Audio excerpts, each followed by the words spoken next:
So far, we've had a look at Learning Unit 1, which is building a computer system. In this learning unit, you learned how to take apart and reassemble the computer and the laptop, hardware components inside of the case. You also learned about the tools. So we are done with Learning Unit 1. Learning Unit 2, case components. We were busy with this last week, where we're discussing the motherboard, processor, power supply, and then how to upgrade and troubleshoot your devices. Let's have a look now. Now we had a look at this video that was called Computer Case Types and Parts. This is an example of a motherboard. We can see the different types of slots that we have on the motherboard. These are called expansion slots. The different components that we have on the motherboard as well. Let's just see what the message is. No. So if you cannot hear, it means there's a problem with your device. Everyone else can hear.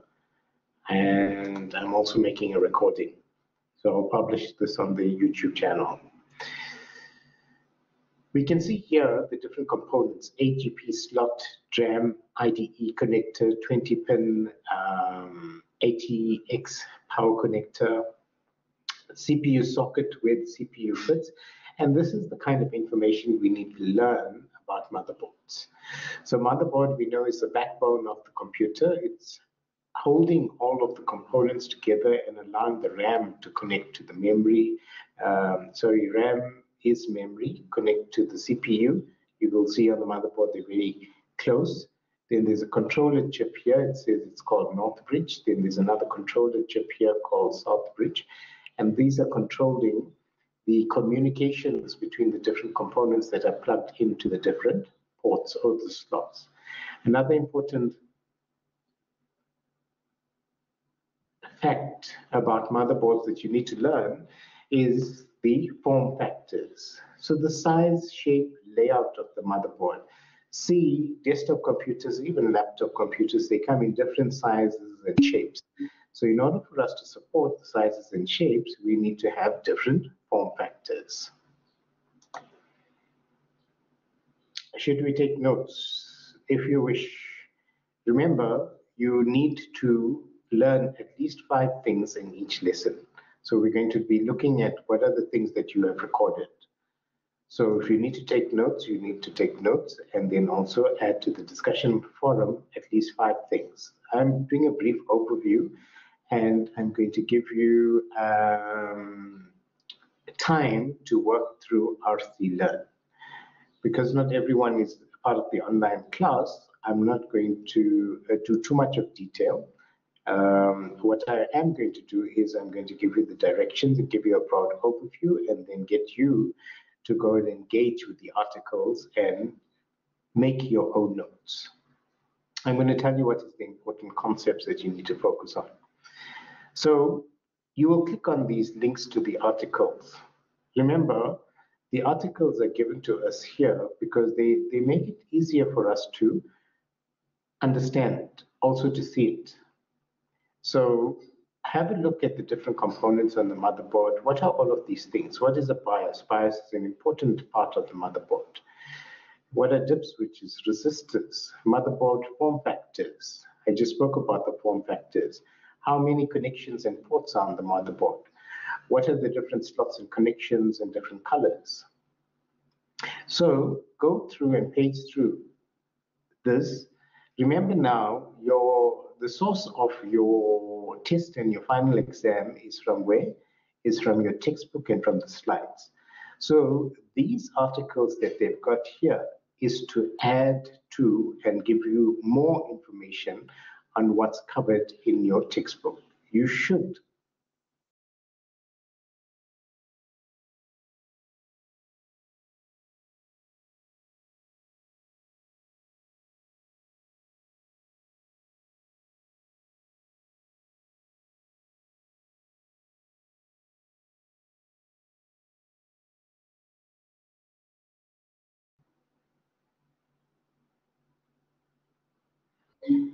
So all about motherboards is telling me about the different types of motherboards, and then they've got a video on motherboard form factors. I can have a look at that. And then they've got an article on speaking about using the BIOS or UFI firmware. Now remember, whatever is covered in RC Learn summarizes and points to the main information that you need to learn from your textbook. The textbook is a large textbook. It contains a lot of information. But if you go through RC Learn and if you look at the themes and you look at the topics here and you make notes on each of them, then this is sufficient preparation for your test and for your final exam.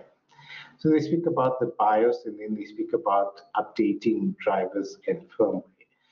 Drivers, for example, is software that allows any hardware. See, in order for your operating system to work with any hardware, it needs a set of instructions on how to communicate with that.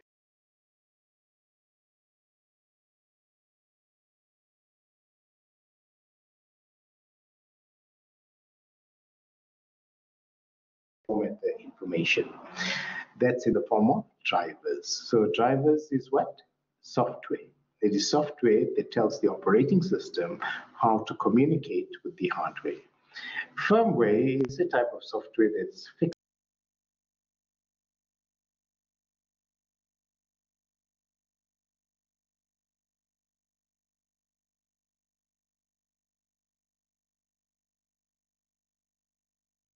They give us a video that speaks about removing and reinstalling the CMOS battery.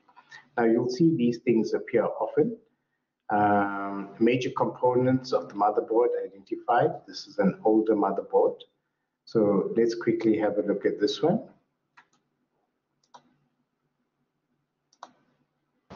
Okay, guys and gals, Mr. Westphal here. Today I'm going to be talking about the different pieces and parts and components of the motherboard. So what I've done is I've removed a motherboard from the system unit, and today I'm just going to basically just point out some pieces and parts. Okay, so the first thing I want to talk about is the CPU, or the central processing unit, and that resides here on the board. It sits in what is known as the CPU socket. Okay, CPU socket. So the socket allows the CPU to interface with the board, and it simply just snaps into the board like so. Okay, now that's usually paired with what is known as the heatsink, and a heatsink, basically its job is just to transfer the heat from the CPU to this thing. Okay, and you've got a fan blowing on it to keep the CPU cool, because as it's doing all its things, calculations, so on and so forth, it gets very hot. Okay, next thing I want to talk about is the north bridge, and that resides here on the board, and that also has a heat sink. The south bridge chip is here. Sometimes that has a heat sink depending on the model of the motherboard, but usually it does not. And then lastly, we've got our ROM, read-only memory chip, and this stores the system firmware. Okay, so we've got our CPU, north bridge chip, south bridge chip, ROM chip. Okay, the next thing I want to talk about is the DIMM, D-I-M-M, memory module slots, and those are here. And that's just basically a fancy word for the RAM slots, the RAM memory slots. So we are able to upgrade our computer by putting 4 sticks of RAM into our computer. Okay, the next thing I want to talk about is our expansion slots, and those reside here, 1, 2, 3, 4 on the board. And the purpose of the expansion slot is to expand the capabilities of the computer system. So if I'm taking a look at the back of my system unit here, you'll notice that it's got slots here in the back, and these are removable. I could actually take these little placeholders out, but this is going to allow me to put different types of cards into the system and expand the capabilities of the system. Now the cards plug into one of 4 of these slots here on the board. Okay, expansion slots. Next thing I want to talk about is the data cable ports, and those reside here and here on the board. So this one here is the IDE cable port. The IDE cable looks like this. typically known as the ribbon cable. And this simply just plugs in. I'm doing this one-handed, so just bear with me. Okay, this plugs in like so. And then this end would plug into like a hard drive or something like that. And then we've got 4 SATA slots up here. So our SATA cable goes like this. Okay, see that? And then this end would go into a hard drive or an optical drive or something like that. Okay, so I think I covered pretty much everything. Connectors here at the back. Okay, those would go through and they would show at the rear of your computer like so. Those are connected directly to the motherboard, and you know them as ports because that's basically what we plug all of our peripheral devices into. And then, yeah, I think that's it. So if you guys have any questions, please ask me. Hopefully this clears up some stuff, and hopefully this allows you or enables you to do the lab. Okay, thanks.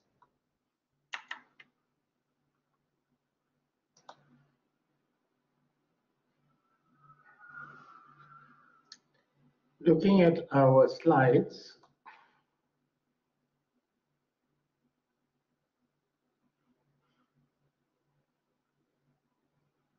which module is this? Motherboards. Chapter 2. All about motherboards, chapter 2. So you're going to go through slides for chapter 2, and then also I asked you to do the next ICE activity, which was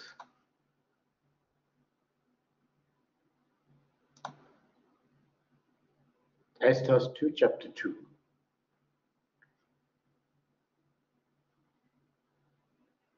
Your test and your assignment, any questions regarding your assignment?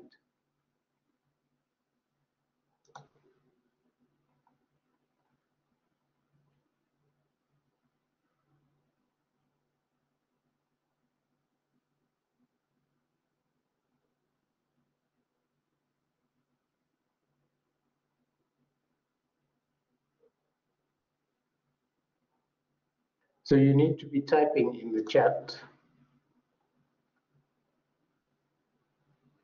So can you send the link to that video? So all the videos that I've been playing is where? Now we're asking questions that we should know already. Where would I go to find out what is the submission date for the assignment? I would go to Rosebank College. And then what am I looking for? Assessment timetables. 2023. You are new students and you are full-time. And what we are searching for is DNM.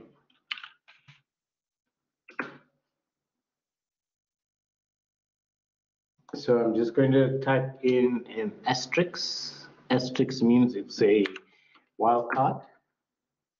There I can see DNM, right? So whatever letters come afterwards, it will show me all of them. So I'll click on DNM. And then I can see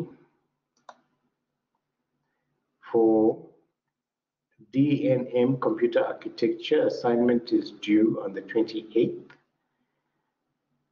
Test sitting 1 is due on 17 May.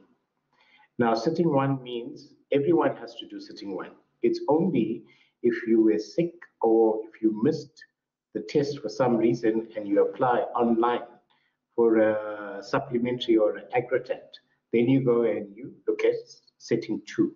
Okay, so these are the replacement or the resubmissions, and they call that sitting 2.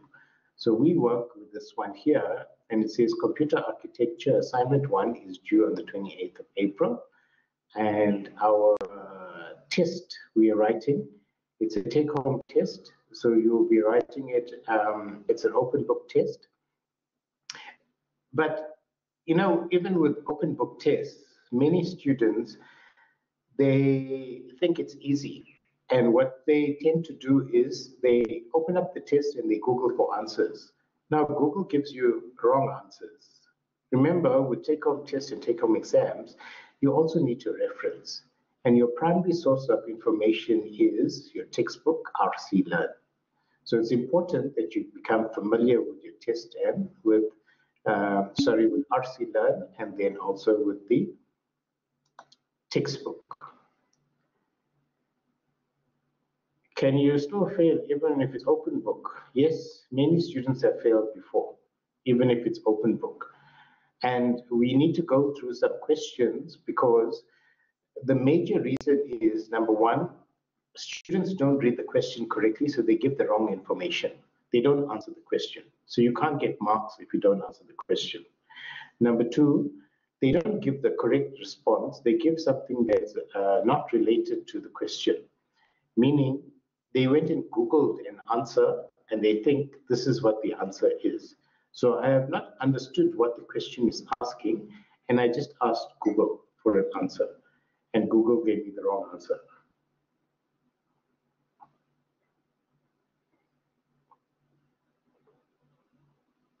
Do we answer the assignment using PowerPoint only? No.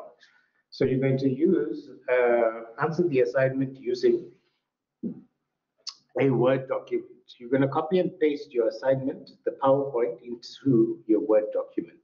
So I'll do an example online and I'll record it for you on how to do that. So in the meantime, you can create your PowerPoint document and you can create your Word document. But when submission time comes, you're just going to submit your Word document. Okay, so we're basically going to copy and paste the slides into the Word document. You can practice doing that in the meantime. So there's one document. When is the ICE due? The ICE is due today. So you've got 2 ICE tasks. Let's just see who's completed the ICE activities. You've got some time today, and I'm not doing a lot of work today. I just want to give you orientation of where we should be and what is the required work, and then give you opportunity to complete the work that needs to be done. So ICE 1 and ICE 2, remember for these practice tests, you need to get 100%.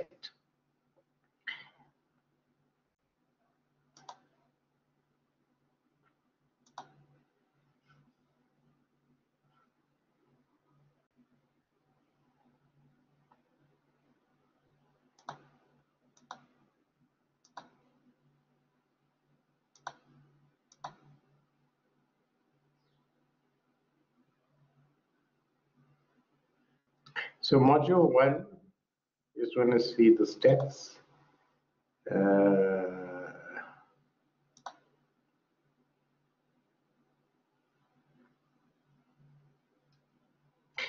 26 people have completed, okay, and 35 people have not.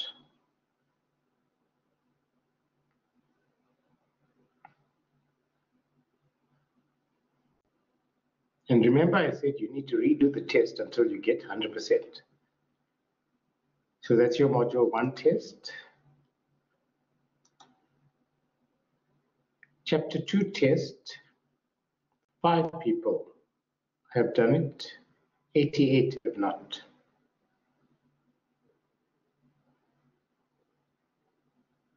So remember I said these are free marks. If you don't get these free marks, then you're reducing your chances of passing the module, and you're reducing your chances of doing well in the module. So you were able to log on and attend an online class. You are able to go in and complete these activities today. So please, if you have not done chapter 1, complete it. If you've not done chapter 2, complete it as well. Now, looking at the learning units,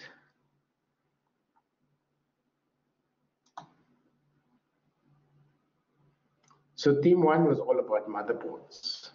Theme 2 is about supporting processors and upgrading memory. Now, there's a couple of videos here on CPUs. Now, CPU is the brain of the computer. You need to have a look at the different videos, the articles on the CPU, how to install, how to uninstall the CPU, how to replace the CPU. The CPU can only fit on a specific socket on the motherboard. We can't take any CPU and put it on any motherboard. So the motherboard and the CPU needs to match. Then importantly, like he showed you in the video as well, there's a big metal component that sits on top of the CPU. We call that the heat sink. If the heat sink is not correctly installed, what happens? The computer will shut down or it will not turn on. Okay? So then they speak about memory and installing memory. So they speak about in this section on supporting processes and upgrading memory. These are main components of that computer. And the things that you're going to work with most often is memory.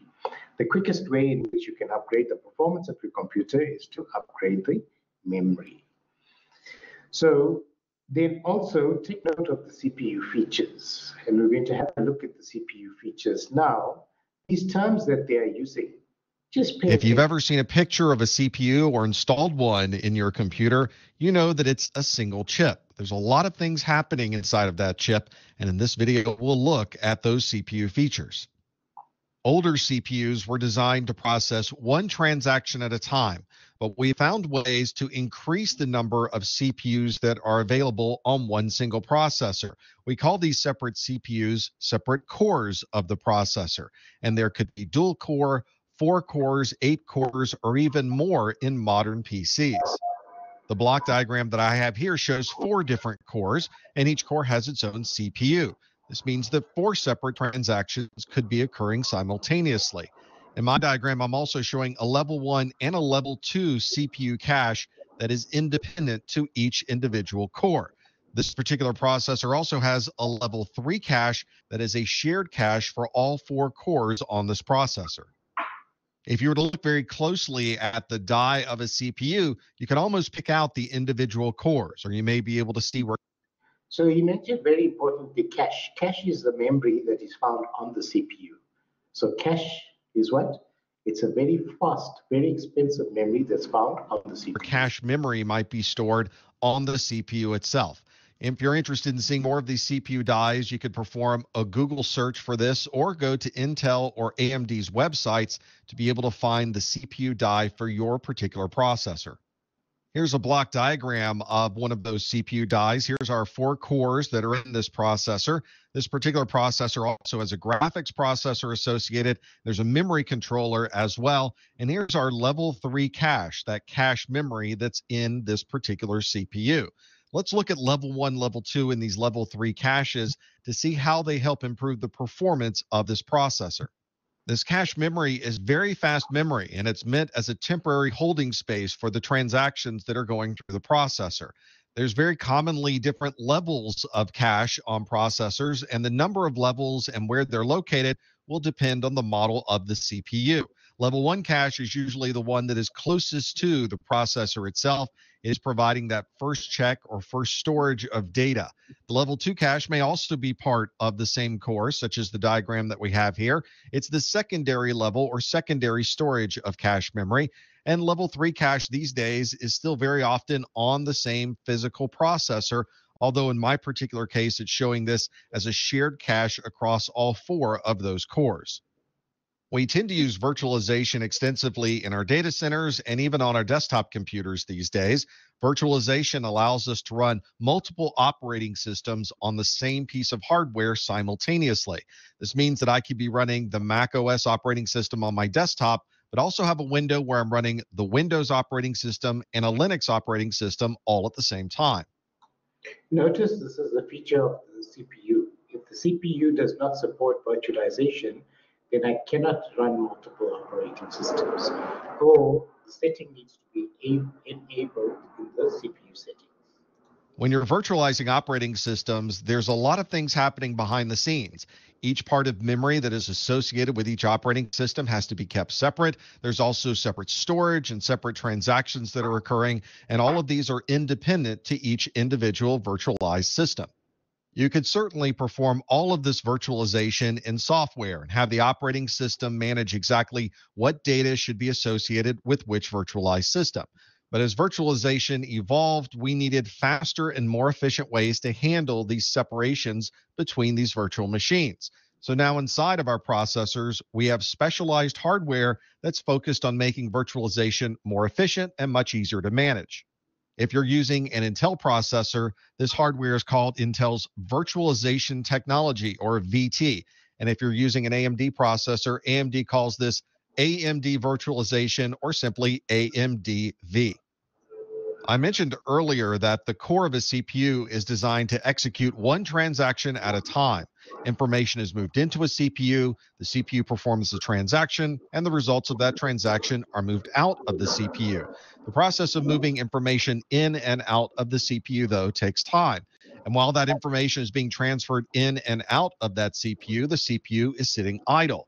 Well, instead of it being idle, engineers have found a way to run additional transactions at the same time. This technology is called hyper-threading technology, or HTT, where one single CPU can act as if it is multiple CPUs. So while the transfer process is happening in or out of a CPU, another transaction could be executing information at the same time. So you'll see that all of these features enable the CPU to run faster and faster. So when I change and upgrade the CPU, it becomes faster. When I move from one version of the CPU to another version, it becomes faster. When I change the CPU, it comes with these new features such as hyperthreading, where it's multitasking. It's doing multiple things at one time, acting like multiple CPUs. In reality, this does not operate as if there are two separate CPUs, but it does increase the overall efficiency, and you can see an improvement of around 15 to 30%. The operating system that you're using has to support hyperthreading, but these days that's almost any modern operating system. So as long as you're using any operating system that is newer than Windows XP, you're able to support hyperthreading technology. If you look at the specifications of a CPU, there's always going to be a processor speed value listed. For example, this CPU has a processor speed of 3.80 gigahertz. This is referring to the total number of transactions that can occur in a single second. Take note now of the speeds of the CPU. Hertz is the frequency. See, all computing processing happens in cycles. So a frequency is a cycle. Gigahertz is telling you how many millions of hertz or how many millions of waves or cycles is occurring. More cycles, more the CPU can do. So take note of the terminology that's being used. Older CPUs were rated in megahertz, which is millions of transactions in a single second, but modern CPUs are often rated in gigahertz, which is how many billions of transactions can occur in a single second. Traditionally, we've looked at the processor speed of a CPU to determine just how fast a computer might be. But in reality, there are many different components that all work together to determine the speed of a computer. For example, clock speed is certainly important, but you also have to examine the overall architecture of the CPU, the bus speeds, the bus widths. Are there any caches that are part of the CPU? And of course, how the operating system will take advantage of these capabilities of the CPU.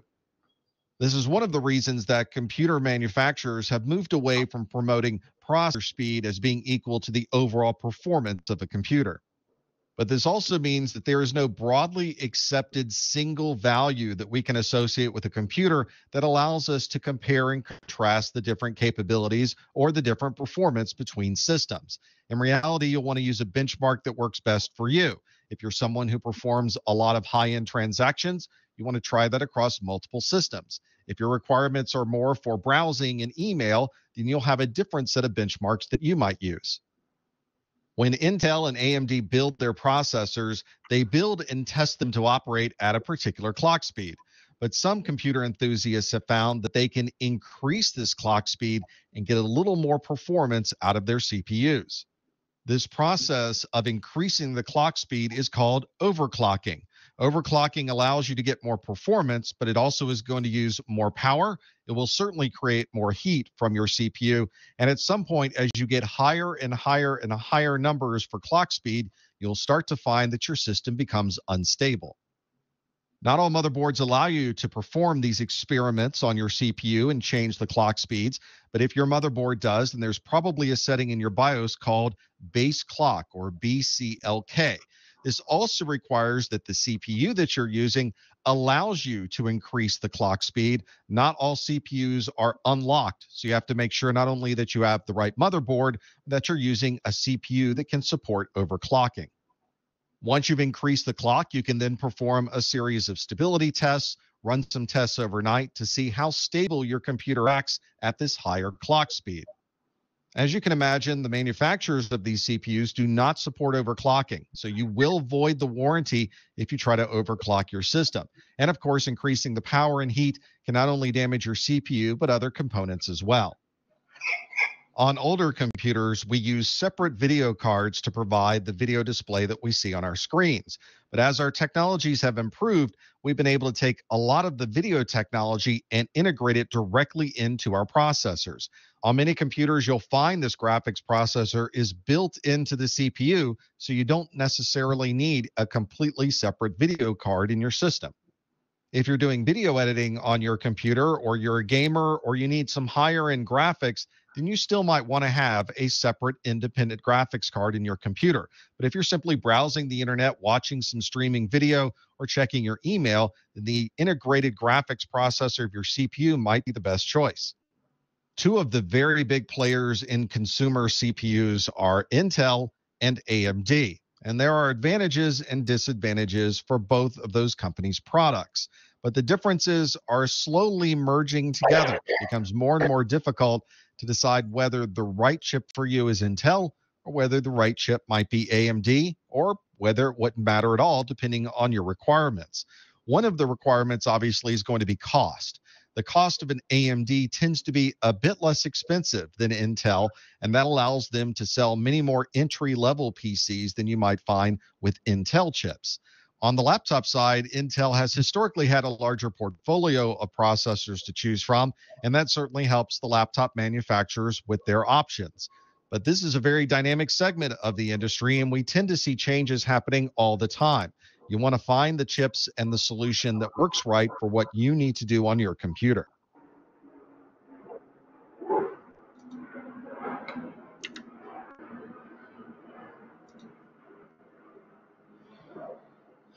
So notice how to watch the video. We don't just watch it like we're watching a movie. We want to take note of certain features and certain things that we need to learn from the video. So CPUs now, where is CPUs covered? Chapter 3, okay, supporting processors and upgrading memory is in chapter 3 of the prescribed textbook. So you're going to have a look at chapter 3. You should have answered now the ICE activities for chapter 1, chapter 2, and then I'm going to upload chapter 3 as well. Your test, what does your test cover? Let's just see again. Which learning units is covered by your test?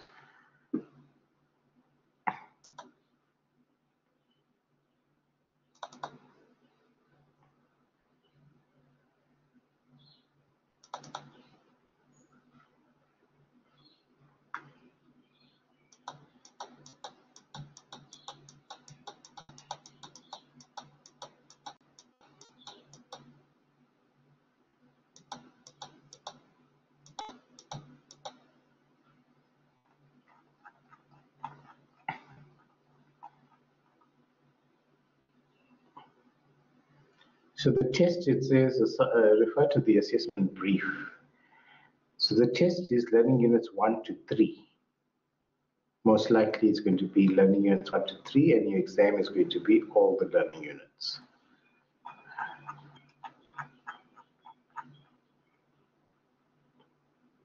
Okay, so there's another document that they're going to upload. So it looks like up to learning unit 3 for the test, which is the CPU. So what is your work for today? Your work is to go through this learning unit, theme 2, theme 1, so motherboards, and then CPUs and upgrading. Watch the videos, make some notes, go through the slides. You've got the slides, and then also do the practice tests. So there's more than enough work to keep you busy for the afternoon. Is there some questions that you have?